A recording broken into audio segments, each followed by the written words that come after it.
Bismillahirrahmanirrahim. Assalamualaikum warahmatullahi wabarakatuh. Saya Nabila Aristania Fitri akan menjelaskan tentang analisis permasalahan non-klinis yang merupakan tugas dari kepribadian 2. Di sini saya akan mengambil studi kasusnya tentang motivasi berprestasi.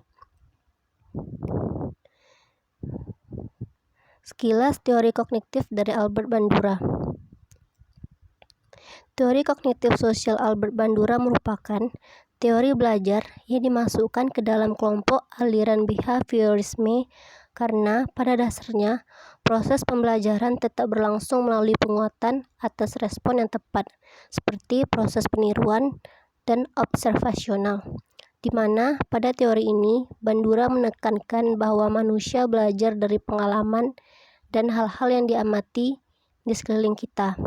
Bandura sendiri merupakan salah satu tokoh aliran behaviorisme yang mana sudah diperluas penjelasannya melalui teorinya.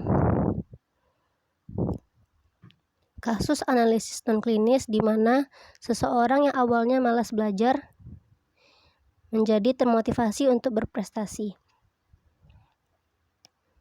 Baiklah, ini adalah studi kasusnya di mana seseorang yang di sini berinisial AN berumur 9 tahun. Dia sebelumnya adalah anak yang pemalas, sering tidak masuk kelas. Di saat hari sekolah, dia selalu datang, tetapi dia selalu tidak masuk kelas dan memilih untuk nongkrong di kantin dan sangat malas sekali mengerjakan tugas. Setiap hari, AAN selalu nongkrong di kantin, sehingga jarang sekali terlihat di dalam kelas. Pada suatu hari, AAN ketika kantin sepi karena virus yang beredar, akhirnya AAN memilih untuk tidak keluar kelas dan pada suatu hari ia melihat temannya yang berinisial BA yang merupakan anak yang rajin, pintar dan selalu dibangga-banggakan oleh gurunya dan teman-temannya karena selalu menjadi juara kelas.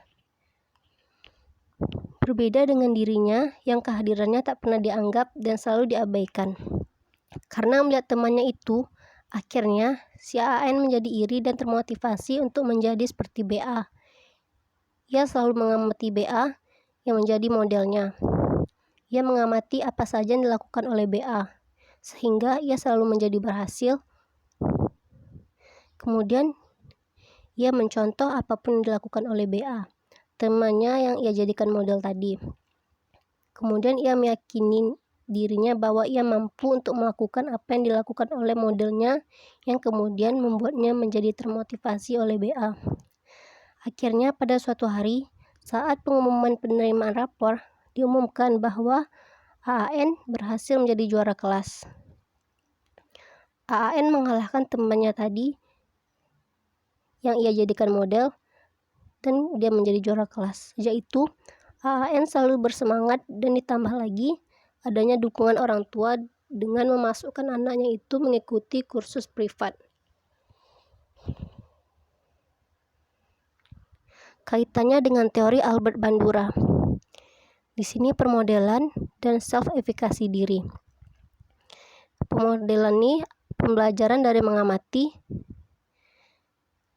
dan pembelajaran dari bertindak. Apa itu pembelajaran dengan tindakan dalam teori Albert Bandura? Bandura yakin bahwa tindakan mengamati memberikan ruang bagi manusia untuk belajar tanpa melakukan apapun. Manusia dapat mengamati fenomena alam, tumbuhan, hewan, air terjun, gerakan bulan dan bintang, seperti seterusnya. Tetapi yang lebih penting bagi teori sosial adalah manusia belajar mengamati perilaku orang lain. Dalam hal ini, Bandura tidak setuju dengan Skinner yang percaya perilaku yang dilakukan sendiri atau enactive behavior adalah datum dasar ilmu psikologi.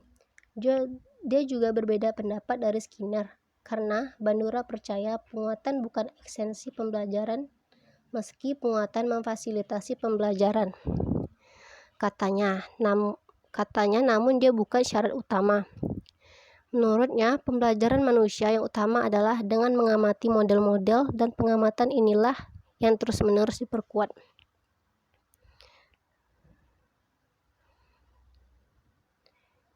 Terus apa itu pembelajaran dengan tindakan? Bandura 1986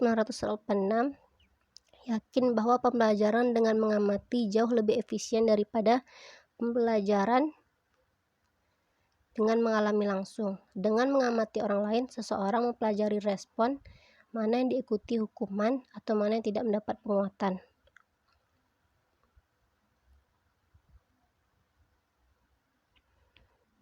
Di sini ada pembelajaran dengan mengamati, yaitu permodelan,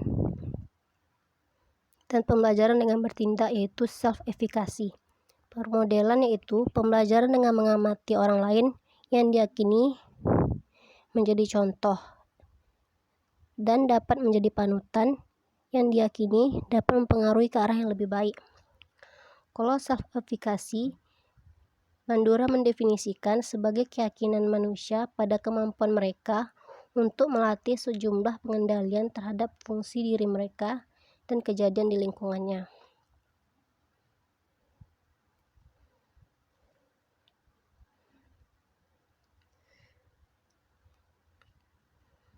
Kemudian saya akan menguraikan mengapa itu terjadi dan bagaimana solusinya. Dari kasus tadi, dapat dicontohkan kalau mengapa itu terjadi, karena anak yang pemalas tadi sebelumnya belum mendapatkan dukungan dari lingkungan. Dia tidak punya kesadaran dan dia selalu bersifat cuek. Dia tidak memiliki self-efikasi yang dimana dia tidak yakin kepada kemampuan dirinya. Kemudian ia belum mengamati model dan belum melakukan tindakan apa-apa untuk mengubahnya. Terus bagaimana solusinya?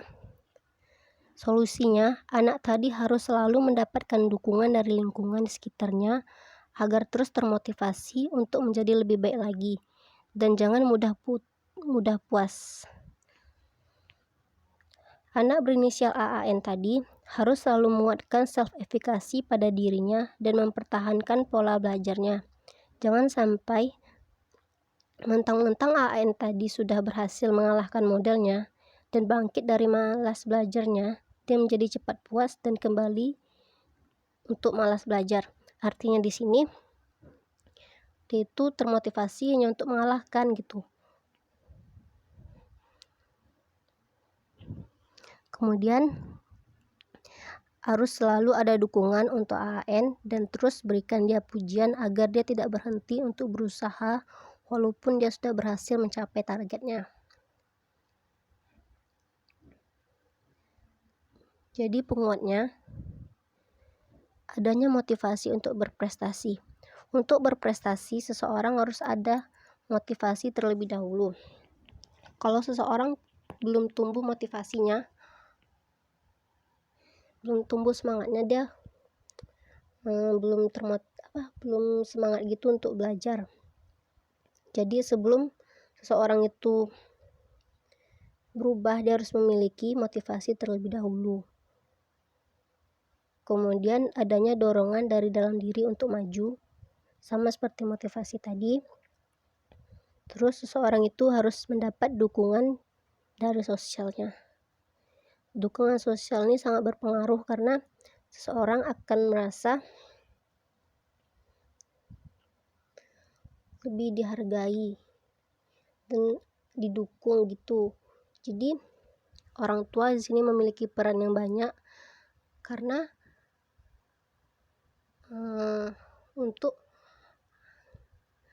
mengubah seseorang itu, orang tua ini harus memberikan semangat gitu, tambah dia harus ikuti privat gitu agar anak itu berkembang, terus adanya bimbingan dari orang tua.